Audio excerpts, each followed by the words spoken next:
Olá, amados!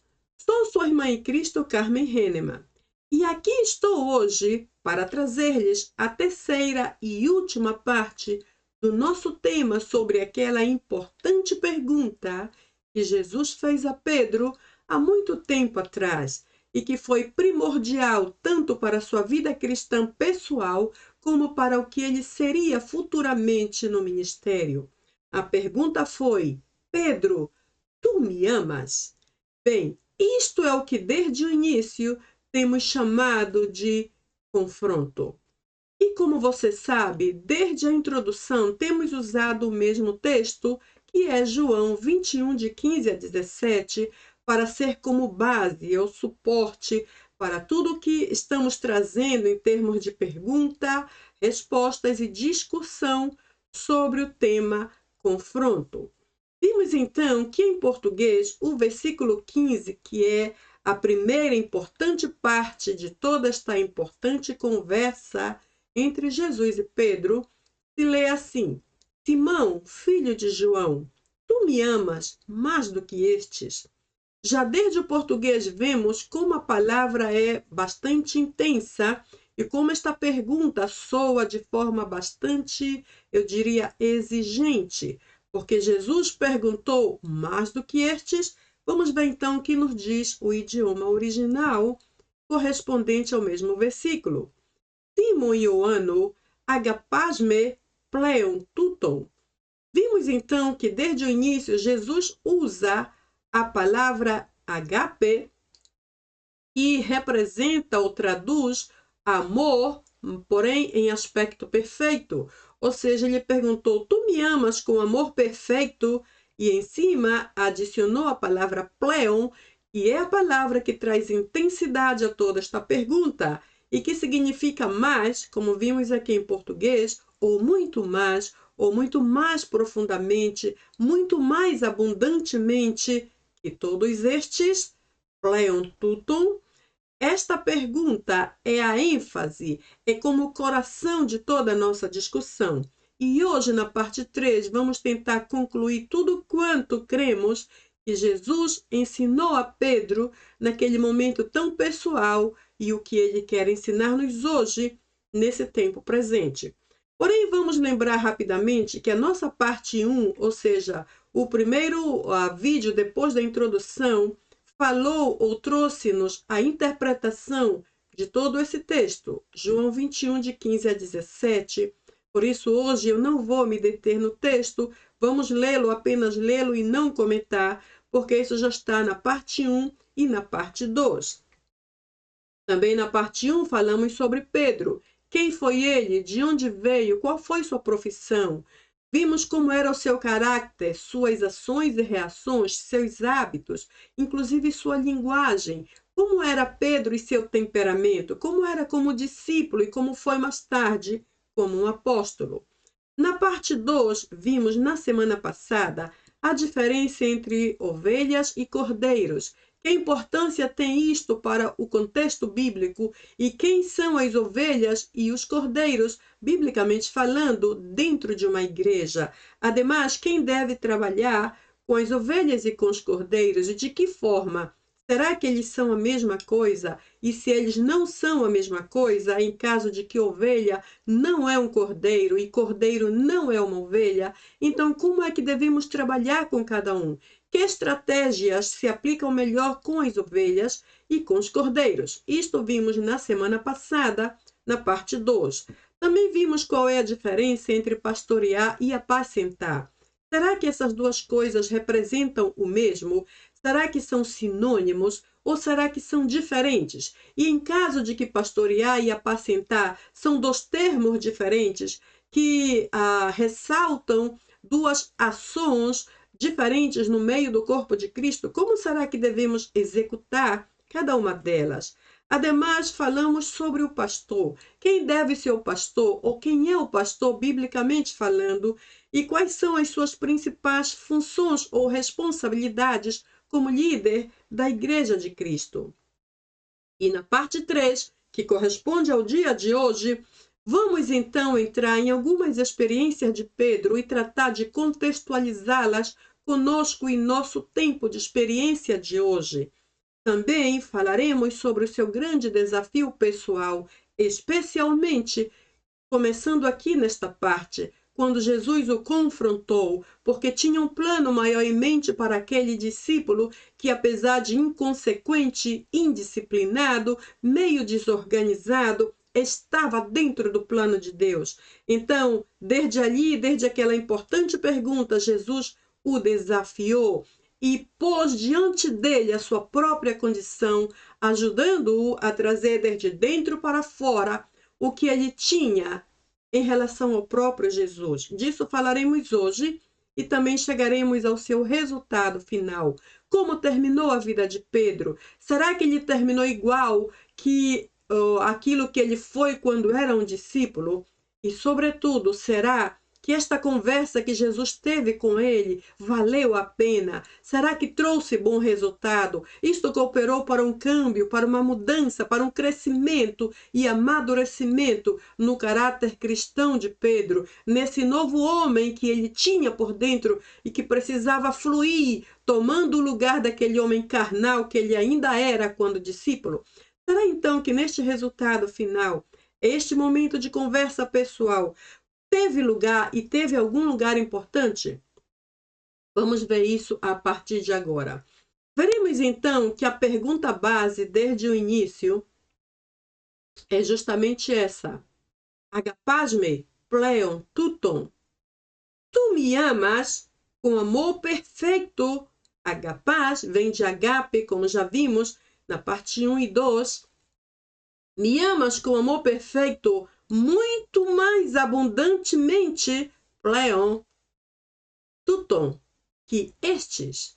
E aqui vimos que possivelmente os outros discípulos estavam ali de um lado e Jesus perguntava isso a ele, apontando para os outros discípulos. Eu imagino que seja assim, porque o pronome estes se usa quando os outros, já que está em plural, os outros estavam perto. Se fosse aqueles, talvez um pouco mais longe.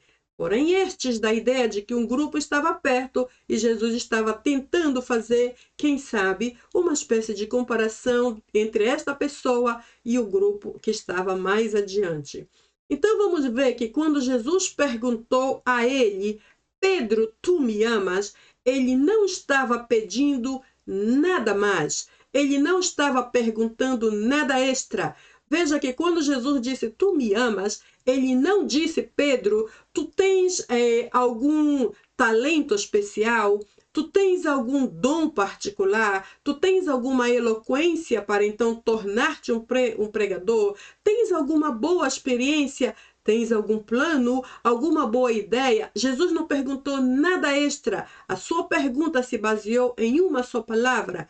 E esta palavra foi agape. Em outras palavras, Jesus perguntou, Pedro, tu tens amor por mim? Esta era toda a sua pergunta. E isso me faz pensar que quando nós aceitamos a Jesus como Salvador, devemos aprender a colocá-lo em primeiro lugar na nossa vida. E todo o restante, absolutamente tudo, deve estar debaixo, deve estar e nos lugares seguintes, ou sob a posição em que Cristo deve estar em nossa vida. Assim que, desta forma, a pergunta em si já foi bem clara desde o início. Pedro, tu me amas? Pedro, tu tens amor por mim? Ele não perguntou nada mais. Ele não perguntou se Pedro tinha alguma preparação, alguma experiência, alguma ideia, qualquer outra coisa. A pergunta era, tens amor por mim? Por isso eu digo aqui, ele não estava pedindo nada mais. A única coisa que Jesus esperou de Pedro é que ele tivesse amor por ele. Amor por ele, isso era o ponto clave, o ponto principal de Jesus. Por quê? Porque o amor a ele deve ser a nossa principal motivação, tanto no ministério quanto em nossa vida cristã pessoal. Porque se definitivamente não amamos a Deus sobre todas as coisas, seremos presas fáceis diante das tentações. Não saberemos dizer não aos inimigos, não saberemos resistir às tentações, porque Deus não está no primeiro lugar. Então vai ser fácil perder-nos. Jesus confrontava Pedro e tratava de inculcar na cabeça daquele homem que ele, Jesus, tinha que ser o primeiro. Senão, a sua vida continuaria sendo um total descontrole até o final. Assim como comigo e contigo nesse mesmo tempo de hoje. Assim que Jesus perguntou, tens amor por mim? Porque o amor era o mais importante na mente de Cristo naquele momento e deveria ser a principal motivação para Pedro. Por quê? Porque o amor a Deus deve ser a nossa principal e número 1 de todas as motivações. Por quê, irmãos?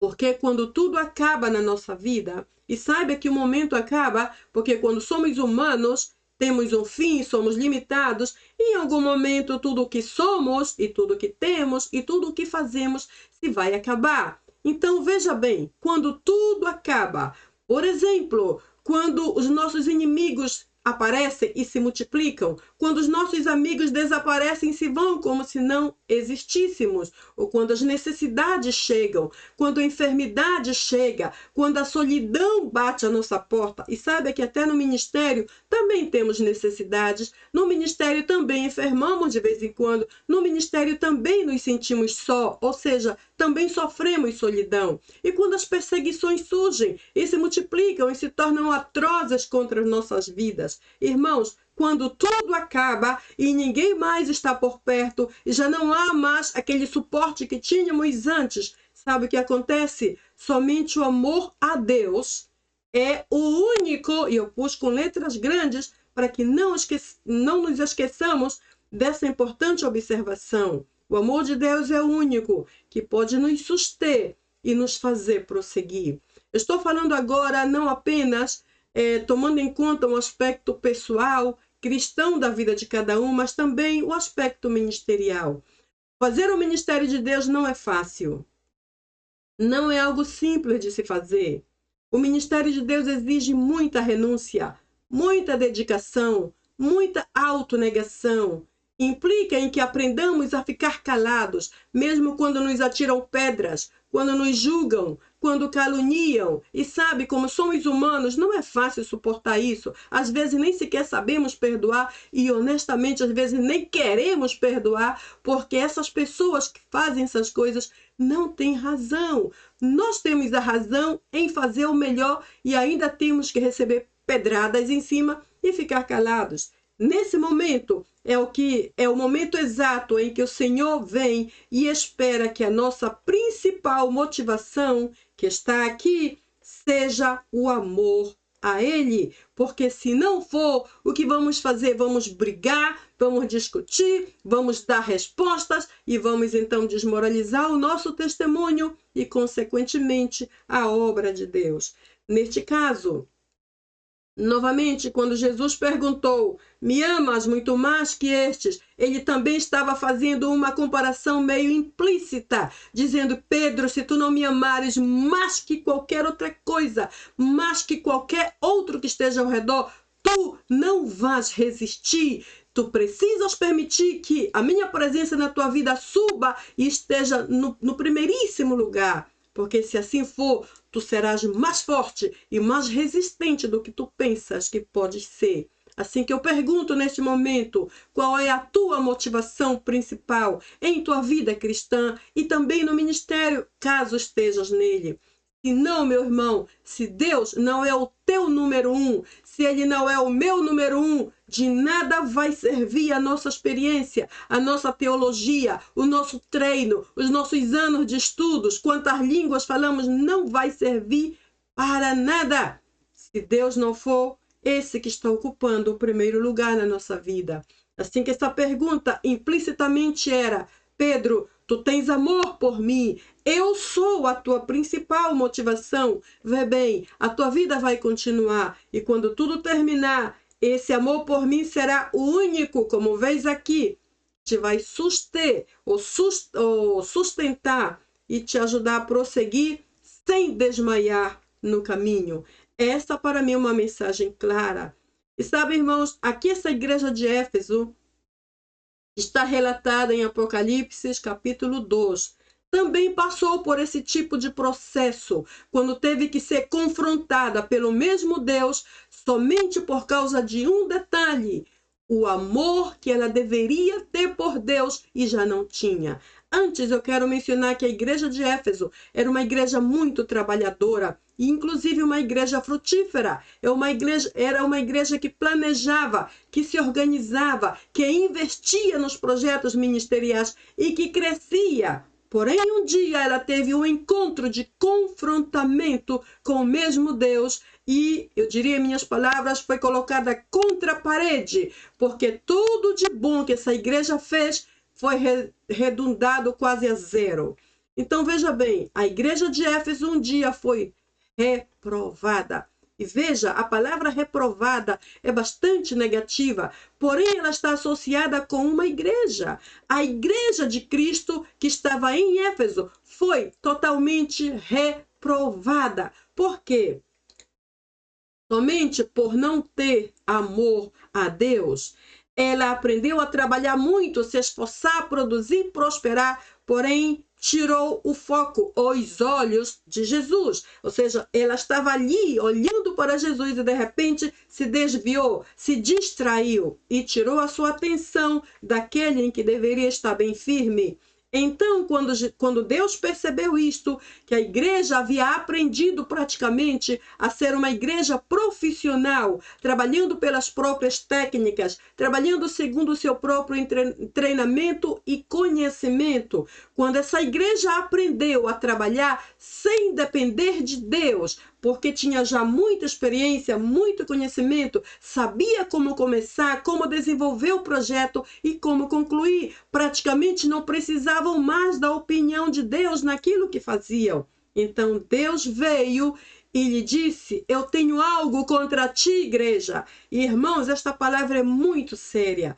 Se eu escuto esta palavra, eu entro em pânico, porque que tal ter Jesus ou ter Deus contra nós? Estamos perdidos, uma vez que ninguém pode se tornar inimigo de Deus. Se nos tornamos inimigos dele, morremos, porque ele sempre vai vencer. Não é assim? Impossível tornar-nos contra, como competindo com eles.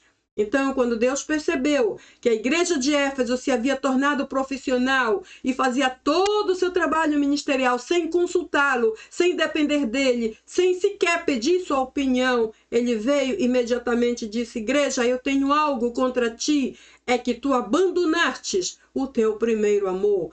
Vês isso aqui em Apocalipse capítulo 12, verso 4. E esta é uma coisa muito grave. O teu primeiro amor, que é sinônimo de Deus, por isso está com letras maiúsculas, tu abandonastes. E o que é abandonar? Como entendemos o verbo abandonar? Abandonar é dar as costas. Abandonar é colocar para trás. Abandonar é colocar aquele que deveria ser o número 1 no número 2, ou talvez no número 0, ou seja, retrocedeu, não avançou, ainda que avançou em frutos, em projetos, em ideias, em renovações, como muitas igrejas da nossa atualidade. Em si, a igreja de Éfeso havia abandonado a Deus, e se havia abandonado, então Deus já não estava mais ali. Se tomamos literalmente a palavra, abandonar é mais que separação, é mais que mudá-lo de lugar, é literalmente esquecer. A igreja havia aprendido a ser uma igreja profissional e havia esquecido que deveria depender mais do Espírito de Deus, da sua direção, da forma como ele queria guiar, como queria interpretar sua própria palavra e inspirar vida nos demais, que nas próprias habilidades humanas. A igreja colocou as coisas ao contrário e Deus não simpatizou com a ideia. Imediatamente se levantou. E por que se levantou? Porque era a sua igreja, era o seu povo que estava ali, com os líderes que haviam mudado um pouco a sua visão. Então Deus foi bem claro, dizendo: eu tenho algo contra ti. É que tu abandonastes o teu primeiro amor, abandonastes o amor, abandonastes a mim, abandonastes aquela preferência que tinhas antes por mim, em obedecer-me, em seguir-me, em perguntar-me, em compartilhar comigo. Esquecestes tudo isto e literalmente me abandonastes, me destes as costas. E por quê? Qual foi o tema desse desagrado de Deus, desse desgosto, diríamos assim? Foi a ausência do amor. A mesma coisa que Jesus perguntou a Pedro: tu tens amor por mim, Pedro, realmente? Porque se tu tens, não sucumbirás, não vais desmaiar, não vais te perder, não vais te confundir e tu vais cumprir toda a obra cabalmente, como ela foi desenhada para ti. Então, em nossas vidas, se Deus não é a nossa prioridade, melhor não começar nada, porque não vai funcionar. Veremos então que o amor de Deus, biblicamente falando, a partir dessas duas experiências, deve ser a nossa maior motivação para fazer a sua obra. Eu vou repetir, o amor a Deus, irmãos, não o amor ao ministério. O amor ao ministério deve ser o segundo, porque o amor a Deus gera em nós o amor por sua obra e também por seu povo. E veja que seu povo não é muito fácil também de se levar. Existem umas ovelhinhas por aí que são simplesmente terríveis e até às vezes dá vontade de orar para que desapareça, que se vá a outro curral, por exemplo, que desapareça do nosso curralzinho, porque já temos problemas suficientes muitas vezes. Porém, o Senhor disse, se tu me amas, então a tua motivação vai estar clara e toda a obra vai ser feita sem nenhum problema. O amor a Deus deve ser a nossa motivação, não outra coisa. Por exemplo, o dinheiro não pode ser a nossa motivação, nem a fama, nem a posição eclesiástica, nem as credenciais, ou os títulos, ou os benefícios. Não os privilégios que se pode ter, ou as multidões que estão ao nosso redor, ou qualquer destaque social que possamos ter. Existem muitos pastores que vergonhosamente neste momento só trabalham como pastores se lhe oferecem um imenso salário, quase um salário igual ao do presidente de qualquer país, como um salário de um político assim tipo muito famoso que é quase uma estrela. Então, para muitos, a motivação de que menciono aqui não é mais o amor a Deus, e sim o amor ao dinheiro. É a fama, quer ser conhecido, e alguns até chegam a dar autógrafos como se fossem grandes artistas. A posição requer o quê? Ser visto por todos, ser conhecido mais que qualquer outro, se tornar popular. As credenciais ou títulos é aquilo que lhes dignifica muito mais do que o privilégio de ter sido chamado por Deus para fazer a sua obra. Então, essa posição e essas credenciais chegam nesse momento a falar muito mais alto que qualquer outra razão bíblica, como, por exemplo, o amor de Deus e o privilégio de ter sido chamado por ele. Os benefícios, por exemplo, há líderes religiosos nesse momento, pastores, evangelistas, apóstolos, que, por exemplo, em suas férias, eles vão a outros países e a igreja, às vezes que não é muito grande, tem que pagar os custos. Pastores que não recebem de presente qualquer coisa simples. Pastores que exigem carros do ano, exigem passagens ou viagens internacionais e posições assim elevadíssimas que nem existem e eles criam porque eles creem que são dignos dos benefícios. E aí algumas igrejas precisam se esforçar tanto que até parecem já que se tornaram companhias ou empresas e não mais igrejas. E então os privilégios às vezes sobrepujam aquilo que o próprio povo pode responder, que dependendo da região, é a classe social ou as classes sociais que formam as igrejas e às vezes esses altos privilégios ou esses altos benefícios não podem ser cobertos. Porém, existem pastores que dizem, oh não, eu sou tão santo, eu fui chamado por Deus, como se ele fosse único, assim que eu sou digno desses benefícios, eu sou merecedor desses privilégios. E as coisas não vão por aí. Por isso, muitos ministérios começam, parece uma explosão de um balão e terminam com o balão vazio, seco, porque não terminou em nada. Por quê? Porque o líder está cego e não entende que o amor a Deus deve ser a nossa principal motivação.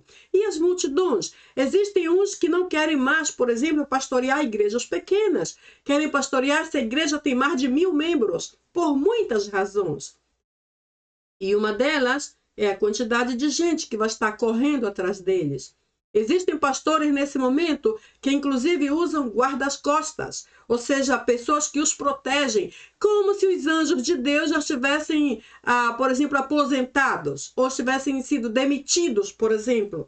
A Bíblia diz que os anjos de Deus estão ao nosso redor. É certo que há lugares em que devemos ter cuidados, porque a delinquência é maior, a violência é maior, as agressões são mais constantes. Porém, não a ponto de ter guardas-costas, não a ponto de ter pessoas armadas ao redor do pastor, como se ele fosse um anjo caído do céu e que precisa de tanta proteção. Existem pastores também que gostam muito de estar em multidões porque gostam de dar autógrafos. Isso é outra aberração. Até parece que eles pensam que o pastor agora é um artista ou uma estrela que deve ser venerada. Isso é vergonhoso.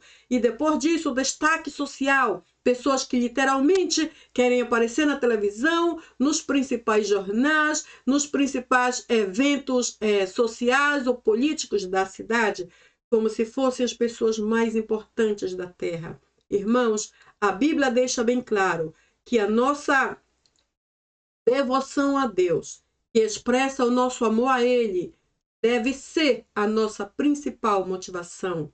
Se a motivação de alguém é o dinheiro, a fama, a posição, os credenciais ou títulos, os benefícios, os privilégios das multidões, o destaque social e outras coisas mais que eu não mencionei, então esta pessoa está no lugar errado. Que busque uma profissão, que estude na universidade, que consiga um título e consiga um emprego que lhe pague muito, porque o ministério às vezes é para ganhar nada de dinheiro. É sim, é bom receber algo porque temos gastos e necessidades físicas, temos tanta coisa humana que precisamos cobrir, porém não deve ser a nossa principal motivação.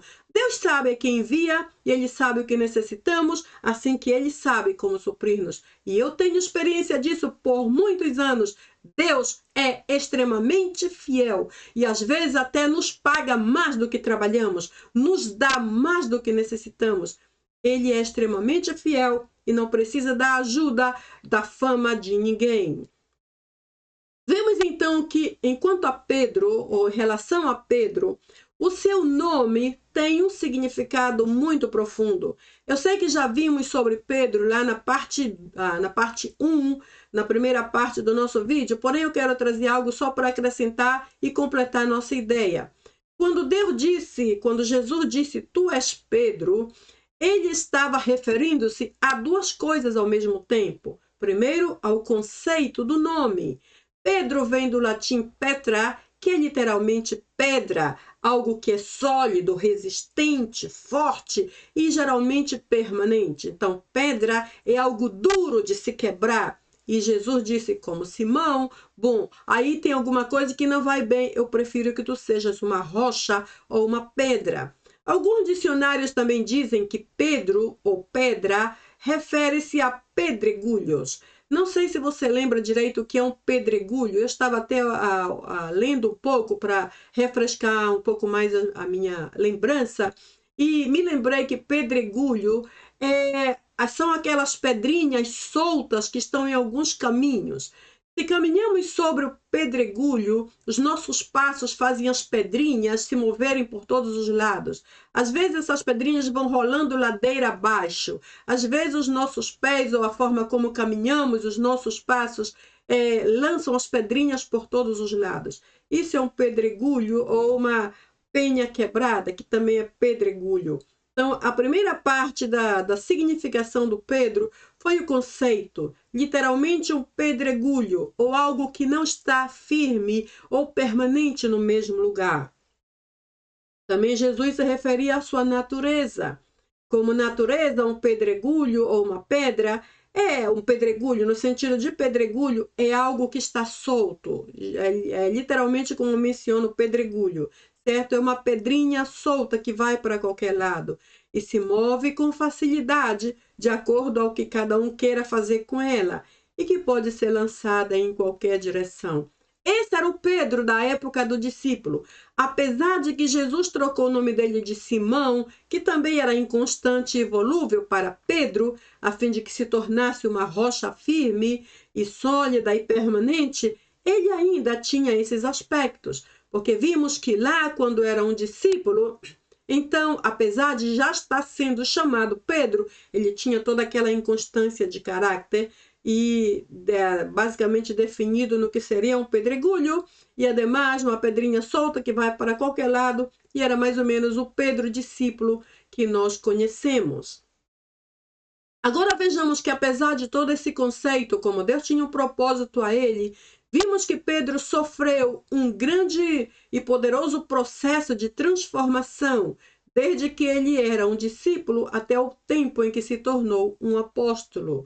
Então vejamos que para que ele chegasse desse estado, deste nível em que estava como discípulo, até chegar ao poderoso apóstolo que foi, Deus teve que confrontá-lo através de Jesus, ou Jesus teve que confrontá-lo, a palavra teve que confrontá-lo, Pedro teve que confrontar-se a si mesmo. O caso é que aqui, entre discípulo e apóstolo, houve uma longa caminhada e também uma drástica mudança na vida de Pedro. E o final, que foi o apóstolo, serve de exemplo para nós até hoje e também nos mostra quanto é possível a transformação máxima, a transformação completa que Deus pode operar em nossas vidas. Vejamos então, eu coloquei aqui um breve resumo. Do homem caloroso, quando eu digo caloroso, eu digo aquele fervoroso, fervente, com as respostas imediatas que dava sem pensar. Então, do homem caloroso, emotivo, sanguíneo e indisciplinado e inconsequente, que Pedro foi. Então, vemos que aqui ele se tornou um dos exemplos de coragem, braveza, perseverança e fé mais proeminentes, mais marcantes que o mundo jamais havia conhecido. Eu digo assim que o mundo jamais havia conhecido pelas coisas que ele começou a fazer como apóstolo. Por exemplo, Pedro, apesar de haver sido aquele indisciplinado e todo meio descontrolado discípulo, quando apóstolo, ele foi um dos líderes da igreja primitiva.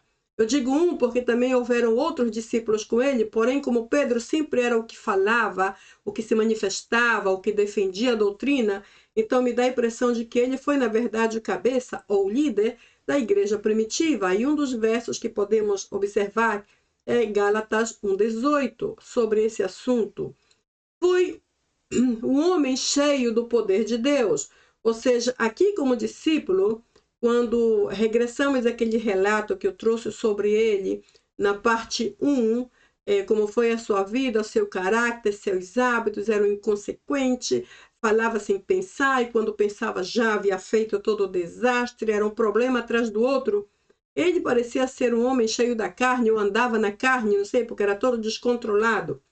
Porém, aqui como apóstolo, ele chegou a ser um homem cheio, totalmente cheio do poder de Deus, como vimos em Atos capítulo 3. Por exemplo, ele ressuscitou a Tabita lá no capítulo 9 de Atos. Ele simplesmente disse: Tabita, levanta. E ela estava morta, e bem morta, inclusive. E ele disse: levanta. E ela levantou, ou seja, ela ressuscitou. O Pedro a ressuscitou através do poder imenso que havia nele. Ele foi o pregador que falava com o povo no dia do Pentecostes. E veja aqui, observe lá no capítulo 2, que ele e outros discípulos, e eu imagino que Pedro, como era o que mais falava, também era o mais sociável, e tinha esse ímpeto de liderança, ele era o que estava falando, possivelmente, e a consequência foi o que sabemos do Pentecostes. O templo ou lugar se encheu da presença de Deus de tal forma que todos começavam a falar em outras línguas, inclusive tiveram visões de chamas de fogo, ou seja, foi um dia fenomenal e marcante para toda a história. Até hoje se fala deste grande evento. Quem estava lá? O apóstolo Pedro. Com o resultado, quase 3.000 pessoas se entregaram ao Senhor e foram batizadas. Veja que isso aqui é a sequência. Em Atos 2, de 1 a 36, ocorreu o Pentecostes. Depois disso, versículo 41, Pedro estava pregando, ele estava falando. O texto diz que ele estava dando um discurso. Bem, ele estava pregando e o resultado foi que essa abundância de gente, quase 3.000 de uma só vez, se entregou ao Senhor Jesus. Também foi ele quem repreendeu Ananias e Safira quando aqueles dois decidiram vender algo e trazer o dinheiro aos pés, às mãos dos apóstolos, certo? Porque a igreja primitiva tinha um excelente hábito de distribuir tudo o que tinha com os demais. Então, Ananias e Safira ofereceram ajudar, venderam algo, um terreno, creio, e quando trouxeram dinheiro, mudaram um pouco de ideia e mentiram aos apóstolos. Pedro a repreendeu, e foi Pedro quem falou com eles, e disse: acaso não era de vocês esse bem material? Se vocês mudaram de ideia, não havia problema, só dizer, sabe que, Pedro, mudamos de ideia, não vamos dar todo o dinheiro, ou vamos dar parte, ou não damos nada, afinal era de vocês. Porém, vocês vieram contando uma mentira, e isso não está bem. E pum, caiu morto um, e mais tarde caiu morto outro. Os dois resultaram mortos por causa de uma mentira. E isso concorda com Romanos, que diz que o salário do pecado é a morte, e mentir é um pecado, e Deus não se agrada disso. Basicamente, todo o livro de Atos relata os grandes milagres realizados por Pedro. Eu coloquei isso aqui porque nos falta espaço aqui nesse slide para colocar todos os milagres que ele realizou. Então eu disse, bom, a maioria dos milagres que são relatados em Atos vieram ou ocorreram através do apóstolo Pedro. Foi a ele que se fez referência de sarar os enfermos com a sua própria sombra, ali também em Atos 5. Eu, particularmente, isso é uma opinião pessoal, eu não creio que a sombra de Pedro realmente sarava. Porque se isso tivesse acontecido, então se tornaria possivelmente uma idolatria, algo fácil de acontecer, inclusive nos tempos de hoje. Mas eu creio que o que houve aqui é que os enfermos estavam tão enfermos e tão sem esperança que eles desejavam profundamente em seus corações que Pedro viesse de alguma forma, porque eles já escutavam dos grandes milagres que esse apóstolo estava realizando. Então, possivelmente pensavam, quisera que Pedro viesse, pelo menos que a sua sombra me tocasse, eu sei que seria sarado. Algo mais ou menos aí sucedeu, porque eu não creio, no fundo, que a sua sombra realmente sarava. Isso é só uma opinião pessoal. As experiências de altos e baixos, vitórias e derrotas de Pedro nos mostram que Deus nunca desiste de nós. Ou seja, quando eu digo altos e baixos, vitória e derrota, eu me refiro àquela época quando ele era um discípulo inconstante, inconsequente, indisciplinado, todo louco, cometendo um erro atrás do outro. Então, uma hora ele estava bem, outra hora estava mal. Uma hora era bem cristão, outra hora era usado pelo diabo. Inclusive, Jesus uma vez olhou para ele e disse, para trás, Satanás. E disse isso olhando o rosto de Pedro. Isso foi bastante sério. E por cima, Jesus completou dizendo, tu és para mim uma pedra de tropeço. Ou seja, uma hora ele era uma bênção, outra hora ele era um verdadeiro atropelo. De qualquer forma, vemos que não levando em conta o lado negativo daquele discípulo indisciplinado, Jesus nunca desistiu dele, como eu coloquei aqui, mostrando que Deus nunca desiste de nós. Não importa quem sejamos ou como estejamos, ele jamais abre mão de nós. Ele foi um dos que sempre estavam mais próximos do Senhor. Vimos isso nos evangelhos, por exemplo, em Marcos 5, e, portanto, por haver estado mais tempo perto ou ao lado do Senhor, ele foi considerado ou é descrito em algumas narrações como amigo de Jesus. Não importa se ele foi um amigo meio falador, meio assim sanguíneo, meio de repente carnal de vez em quando. O caso é que ele foi amigo. Ele era muito valente, era muito sociável, parece que falava bastante, tinha uma tendência à liderança e era natural, dizia o que pensava e até o que não pensava saía da boca dele. Bom, ele era muito natural, muito assim normal para ele. E com todo esse jeitão que ele tinha, ele sempre esteve perto de Jesus. Quando vimos as descrições bíblicas sobre Jesus relacionada com os discípulos, Pedro era um dos que sempre estavam ao redor do mestre. Portanto, ele não foi só um discípulo que esteve próximo, mas, sobretudo, foi seu amigo.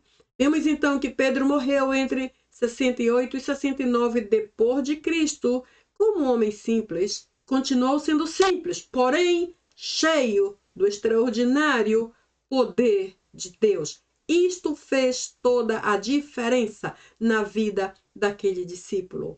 Ele, nessa época, creio eu, que já quando apóstolo, ele aprendeu a ser humilde, aprendeu a falar menos, a escutar mais, a ser mais disciplinado. Porém, mais que a sua própria simplicidade, o que o levantou e o torna famoso até na época atual é que ele foi um apóstolo cheio do poder de Deus. E isto foi o que o torna famoso até hoje e que o torna um exemplo para todos nós também. Uma coisa que me chamou a atenção durante o tempo em que eu estudei a vida de Pedro foi isto. Porque Jesus chamou a Pedro por seu nome completo. Porque ele disse assim, Simão, filho de João. Ou seja, na nossa época atual, isso já não acontece. Geralmente nos dirigimos às pessoas por seu próprio nome. Não é preciso dizer Carmen, filha de tal pessoa, ou outra pessoa, José, filho de tal. Não é preciso mencionar o nome dos pais, porque Jesus fez. Então vamos ver de início que isto era um aspecto cultural daquela época. Isso é uma coisa bem importante. Como aspecto cultural, o nome da família, no caso, o nome de João, que era o pai de Pedro, fala de como era o caráter de Pedro. Ou seja, só pelo mencionar o nome do pai, já se conhecia o filho, basicamente. Então, o nome de João dignificava ou apontava para o caráter de Pedro. Em outras palavras, se a família era considerada de boa família, então possivelmente os filhos também eram bons ou vice-versa.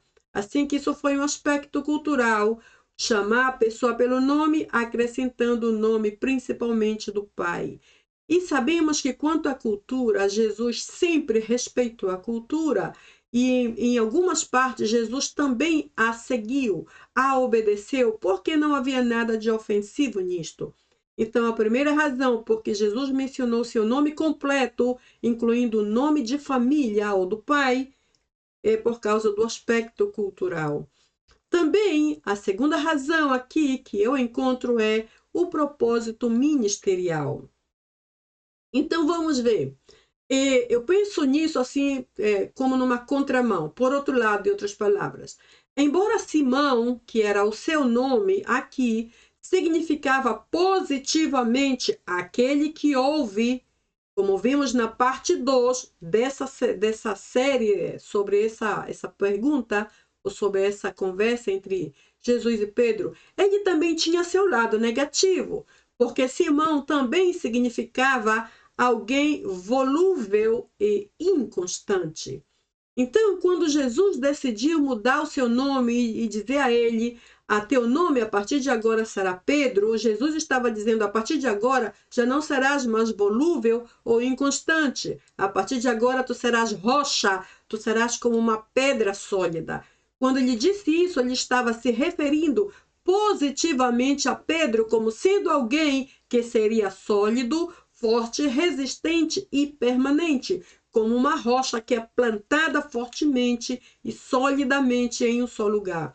Uma vez que no futuro Pedro seria o apóstolo que lideraria a igreja primitiva, porque isso já estava nos planos de Jesus, já era plano de Deus para ele. E por isso ele enfrentaria grandes desafios, como nós nessa época de hoje. Enfrentaria perseguições, sofreria ataques de todos os lados possíveis, tanto das autoridades políticas daquela época, como também dos líderes religiosos que não aceitariam suas doutrinas. E para permanecer firme no propósito que Deus havia planejado para ele, Pedro deveria permanecer firme e resistir a toda esta oposição como uma rocha bem firmada. Esta foi, creio eu, a principal razão da mudança do seu nome, de Simão, o volúvel e inconstante, para Pedro, a rocha firme, que deveria aprender a treinar-se a si mesmo a ser como uma rocha sólida, porque o desafio do ministério para o que seria mandado necessitaria que ele deixasse de ser um pedregulho levado para todos os lados, para ser uma rocha firme, bem plantada e que já não se move mais do lugar. Agora eu também estive buscando algo sobre o pai dele, Simão, filho de João. Quem foi João? Então eu confesso que não encontrei muitos relatos, eu não encontrei nada claro sobre João. Somente creio que é possível que João, o pai de Pedro, também tenha sido um pescador. Por quê? Por duas razões. Primeiro, porque era comum, culturalmente falando, que os filhos homens, os filhos de sexo masculino, seguissem a mesma profissão do pai. Neste caso, imagino que, como Pedro era um pescador excelente ou de excelência, inclusive alguém que conhecia as técnicas e estratégias de pesca da melhor forma possível, como vimos na parte 1, então era possível que tudo isso ele aprendeu com o próprio pai e depois com a experiência que teve ele só como um pescador. E também eu penso que devido à natureza da pergunta de Jesus, quando disse Pedro ou Simão, filho de João, ou seja, aqui como uma espécie de conexão, Simão, filho de João, neste caso Simão como resultado de João, Simão como segmento de João. Se João foi um pescador, possivelmente o Simão também foi depois dele, porque era um segmento, era a sequência, era a continuação do João. Ou seja, então, essa parte aqui do João como pescador e todo esse relato é apenas a minha conclusão depois de tudo que li. Porém, é bem provável, porque também estive lendo a opinião de outros e vejo que é uma grande tendência de que João foi um pescador exímio e por isso Pedro, ou Simão, foi um pescador de excelência. Agora, uma pergunta que me chama a atenção em todo esse contexto de Pedro, entre Pedro e Jesus. Será que eles falavam a mesma língua? Eu pergunto isso porque uma das coisas que alguém me perguntou, por que Jesus perguntou 3 vezes? Apesar de que já expliquei com a definição do amor, existe também, historicamente falando, culturalmente mencionando, a possibilidade de que eles, de repente, não falassem a mesma língua e então Pedro não entendia bem as palavras ou o vocabulário que Jesus estava usando. E eu não creio que seja assim. A pergunta é, eles falavam a mesma língua? E eu digo que sim, eles falavam. Eu creio que Pedro falava aramaico e também falava grego. Pedro possuía uma educação mais ou menos limitada, considerada limitada, porém ele falava mais de uma língua, neste caso aramaico e também grego, como no caso de Jesus. Porém ele falava o aramaico dele com uma espécie de sotaque, um forte sotaque da região da Galileia. Podemos ler isso em Mateus capítulo 26 e Marcos 14, mais ou menos nos dão a entender a isso. Então, neste caso, o aramaico era o idioma que ele utilizava para ler e escrever. No entanto, Pedro também falava grego. Como coloco aqui, ele também falava o idioma grego, que é o idioma original do Novo Testamento, muito provavelmente por conta de sua profissão, que exigia um constante contato com os gentios. O grego era muito utilizado naquela época, sobretudo nas cidades de Decápolis. Então, Pedro falava 2 idiomas. Neste caso, Pedro entendia o que Jesus estava dizendo. Agora, Jesus falava, logicamente, hebraico, aramaico e grego. Ou seja, ele falava uma língua mais que Pedro. O hebraico, naquela época, era a língua particular dos israelitas. E no tempo de Jesus, o hebraico não era muito falado porque foi substituído pelo aramaico. Porém, grande parte do Antigo Testamento, como já sabemos, foi escrito em hebraico, certo? E que ficou preservado como uma língua religiosa já depois de um tempo. Jesus conhecia bem as Escrituras, disso não há dúvida, e ele sempre as lia, portanto, Jesus estava muito bem familiarizado com as Escrituras. Vemos uma rápida referência em Lucas 4, por exemplo. Por isso, ele provavelmente teve que aprender o hebraico, como vimos mais tarde no relato relacionado ao hebraico. E vemos também que, afinal, Jesus falava aramaico. falava hebraico e também falava o grego. Com relação ao aramaico, o aramaico é a língua de Jesus, é a língua que Jesus provavelmente falava no dia a dia, porque era considerada um tipo de língua internacional no Oriente Médio. E a língua oficial dos israelitas era o hebraico. Mas depois do exílio da Babilônia, muitos israelitas aprenderam o aramaico como sua língua materna. Então Jesus estava muito bem familiarizado com essas duas línguas. E com relação ao grego, Jesus também falava grego. O grego era a verdadeira língua internacional do Império Romano, e a maioria das pessoas da Galileia, de onde Pedro veio, e também Jesus, e da Judeia, sabiam falar o grego, sabiam esta língua. O grego foi difundido nesta região por Alexandre o Grande, como já sabemos, através da história, e pelos comerciantes gregos.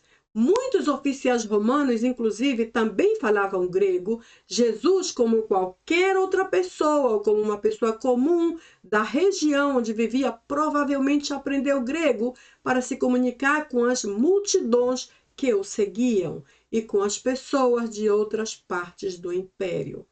Então, Jesus falava essas 3 línguas e Pedro essas 2.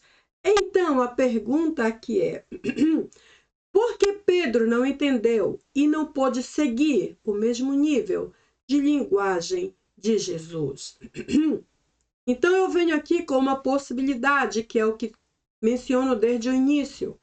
Possivelmente, ele não entendeu, o que ele não entendeu não se referia à língua, mas se referia ao confronto pessoal que ele experimentava naquele momento, enquanto conversava ou discutia com Jesus sobre: Pedro, tu me amas? Sim, Senhor, eu te amo. Então, provavelmente, o motivo foi apenas o confronto pessoal. Em outras palavras, Pedro entendia a língua, porém não entendia bem qual era a intenção de Jesus com aquela insistente pergunta com ele. Então, talvez o caso foi apenas um confronto pessoal, como já foi explicado desde o início, o que por si só implica em sanidade integral. Essa é a minha outra alternativa. A sanidade integral era necessário para Pedro porque, levando em conta que ele seria no futuro um poderoso apóstolo e Jesus já tinha isso desenhado na sua mente, uma vez que refletimos o que somos por dentro, Pedro refletia o que ele era por dentro. Ele necessitava ser curado, ele precisava desta sanidade integral antes mesmo de começar o seu ministério.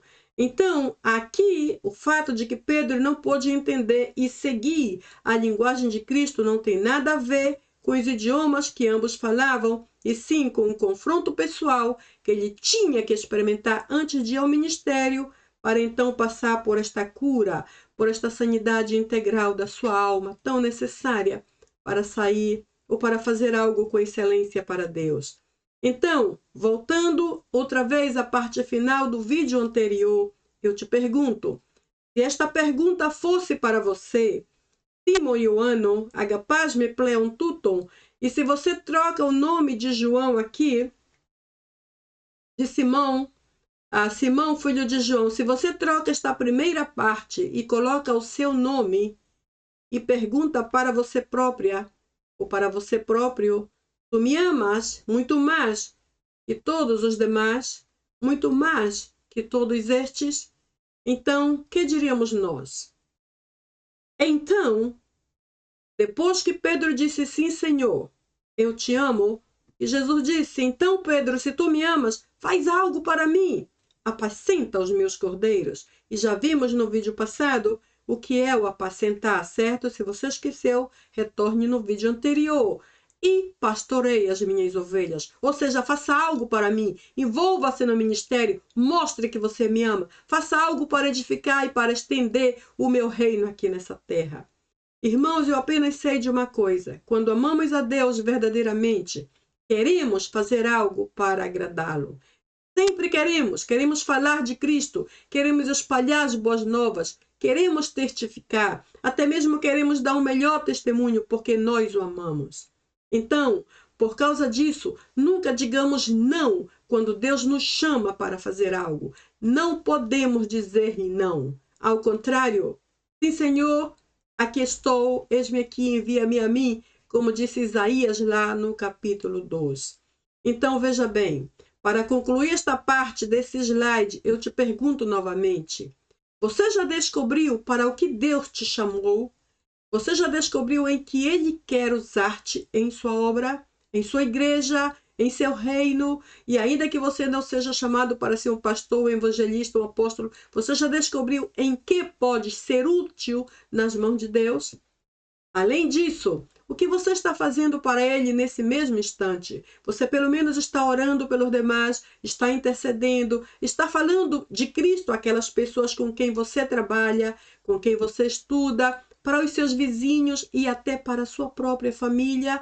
O que você está fazendo para edificar o reino de Deus atualmente? E principalmente, o que você tem multiplicadamente para devolver-lhe naquele último dia quando Jesus voltar?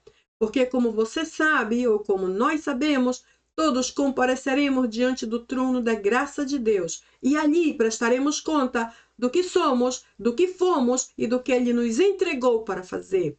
Lembre-se daquela parábola dos talentos. Aquele senhor distribuiu talentos entre os seus servos. Aquele para quem deu um só talento ficou muito decepcionado, porque quando voltou, o servo tinha apenas o mesmo talento para devolver. E ainda disse, eu tive medo, Senhor, então eu guardei e aqui está de volta. Qual foi a reação do Senhor? Ele não aprovou aquela atitude.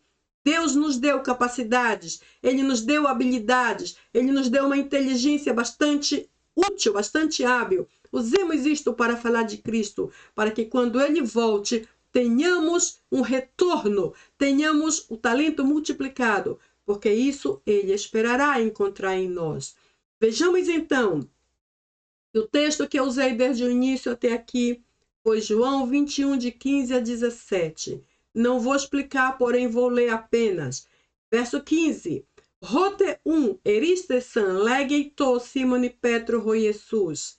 Simo Ioanno, agapas me pleon tuton. Legei nai Kyrie, suoidas rote filose. Legei bosketa arniamo. Já vimos o que dizem em português. Eu somente quero recordar-te que quando Jesus fez essa primeira pergunta, ele usou a qualidade de amor número 1, amor perfeito. Pedro, me amas com amor perfeito, pleon, muito mais abundantemente que todos estes? E então ele disse, aqui está a resposta, Nai Kyrie, sim Senhor, suoidas rote filose, tu sabes que te amo, porém com que tipo de amor? O amor filéu, o amor humano e imperfeito. Esse era o amor do Pedro por Jesus e este amor ele confessou. Apesar disso, Jesus disse, legue disse ele, bosquita arni amor, apacenta os cordeiros meus. Ou seja, faz a minha obra. Verso 16, legue palindeuteron, disse ele por segunda vez, Simão Ioanno, Simão filho de João, agapasme. E veja que aqui o ponto e coma, o ponto e vírgula é uma interrogação em grego, certo? Você já sabe disso. Então, vemos que aqui ele só perguntou, me amas com amor perfeito? Ele já não incluiu essa segunda parte da pergunta, como fez aqui na primeira vez. Porque o pleon traz intensidade à pergunta. Jesus foi mais suave na segunda vez e disse, me amas? O amor perfeito, somente isso. Legue disse ele, referindo-se a Pedro, Nai Kyrie, sim Senhor, suoidas rote filose.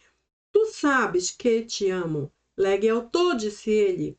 Jesus agora, poimanitá probatamu, pastoreia as ovelhas minhas. E já sabemos o que diz no português. Verso 17. Legue totriton, disse ele por terceira vez, Simão Ioanno, Simão, filho de João, Ilesme. E agora vimos a grande diferença. Jesus faz a pergunta pela terceira vez usando o amor humano, que é o mesmo que Pedro usa para responder a ele cada vez que ele perguntou anteriormente. Na primeira vez, Pedro disse, Filose, te amo com amor imperfeito. Na segunda vez, a mesma coisa, Filose com amor imperfeito. E aqui a mesma coisa. filou-se com amor imperfeito. Então, na terceira vez, Jesus baixou, eu digo assim, baixou até o nível de Pedro, para perguntar, realmente me amas com amor perfeito? Então, a parte seguinte diz, Elopetero Petro, hote eipen autoto triton. Pedro se entristeceu, elopete ou elipite. Essa palavra aqui indica tristeza, como vimos em português aqui na tradução, se entristeceu. Mas também existem versões que dizem que Pedro se aborreceu. E uma outra diz que Pedro se sentiu ofendido pela insistência de Cristo.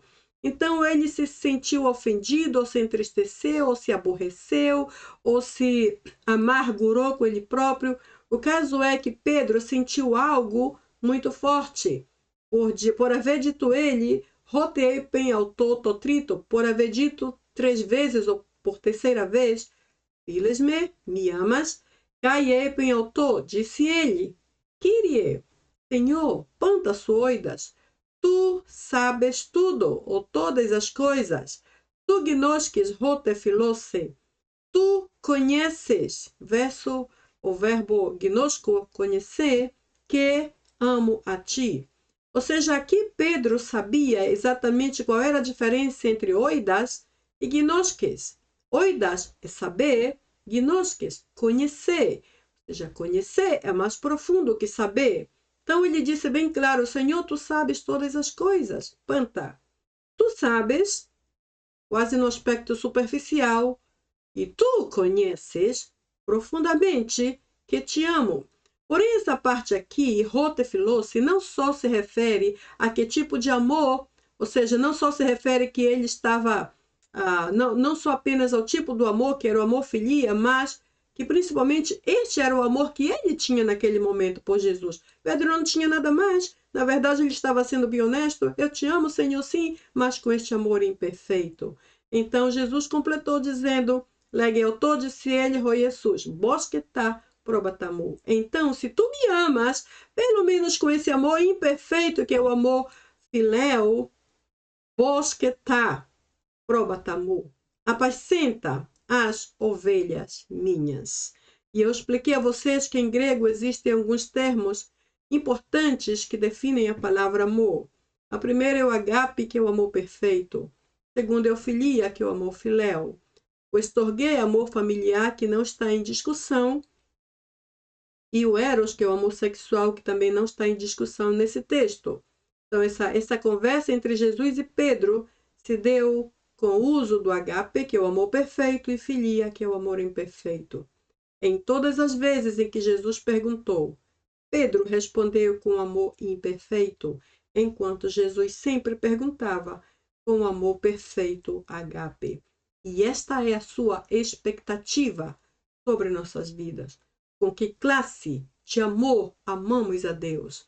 Como é que eu posso saber? Uma é confrontando a mim mesma, como sucedeu com Pedro. A segunda é como é que eu tenho reagido frente às tentações, aos inimigos, à oportunidade que surge, ao que o mundo oferece. Se eu sou o tipo de pessoa que cede e cai facilmente, possivelmente o amor que eu tenho por Deus não é o agape. Então, eu tenho que me autoavaliar e consertar esse ponto importante, porque senão, aquele texto lá de Romanos 8, que diz, em Cristo somos muito mais que vencedores, talvez nunca seja uma realidade em nossas vidas, porque apesar de que Deus pensa isso de nós, e já somos mais que vencedores, ou seja, Ele nos vê de forma positiva, talvez nunca cheguemos a esse nível realmente, porque a qualidade do amor que temos por Ele ainda é pobre, não é aquela que Ele espera encontrar em nossas vidas. Irmãos, eu espero que essa profunda reflexão tenha acrescentado algo novo à tua vida, assim como acrescentou à minha vida, e nos ajude a ser melhores filhos de Deus e ainda mais melhores representantes dos céus. Não esqueça em todo o tempo que quanto mais estudamos a palavra do Senhor, mais conhecemos ao Senhor da palavra e, consequentemente, conhecemos a nós próprios. Por isso, podemos ajudar-nos a nós mesmos, melhorando a nossa qualidade de vida cristã, para com o nosso Deus. Então, eu espero realmente que esse tema te haja edificado sobremaneira como edificou a mim. Ok? Nos vemos então no próximo vídeo com o nosso próximo tópico. Que Deus te abençoe muito. Bye, bye!